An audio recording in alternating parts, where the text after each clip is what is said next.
বল যা দুটি সংস্পর্শে থাকা বস্তুর মধ্যে থাকে তাদের চলাচল প্রতিরোধ করে। এই যে আমি তোমাদের সামনে দাঁড়িয়ে আছি, এই যে বোর্ডে লিখছি, এগুলো সবই কিন্তু ঘর্ষণ বলের জন্যই হয়। একটা গাড়ি ব্রেক কষলো, সে দাঁড়িয়ে গেল, সেটাও কিন্তু ফ্রিকশন ফোর্স বা ঘর্ষণ বলের জন্যই হয়। পৃথিবীতে যদি ফ্রিকশন ফোর্স না থাকতো আমরা সবাই স্লিপ করতাম, পড়ে যেতাম। We all slipped and fail down. Friction ফোর্সের জন্যই কিন্তু আমরা দাঁড়িয়ে থাকতে পারি।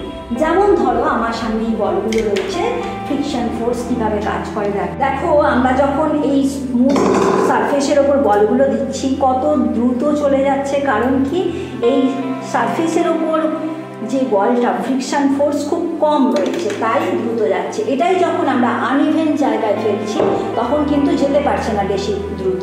কারণ কি, এখানে ঘর্ষণ বল অনেক বেশি, যেতে পারছে না। ঠিক একইভাবে আমরা যখন এই যে দাঁড়িয়ে আছি তার কারণে কিন্তু দাঁড়িয়ে আছি। বাথরুমে যদি সাবান জল ভরা থাকে তাহলে কি হবে, আমরা পা দিয়ে স্লিপ করি। কারণ কি, সেখানে ফ্রিকশন ফোর্স বা ঘর্ষণ বল অনেক কম থাকে, তাই স্লিপ করে যায়। তাহলে বুঝতে পারছো আমাদের প্রতিনিয়ত জীবনযাত্রায় ফ্রিকশন ফোর্স কতটা কাজ করে।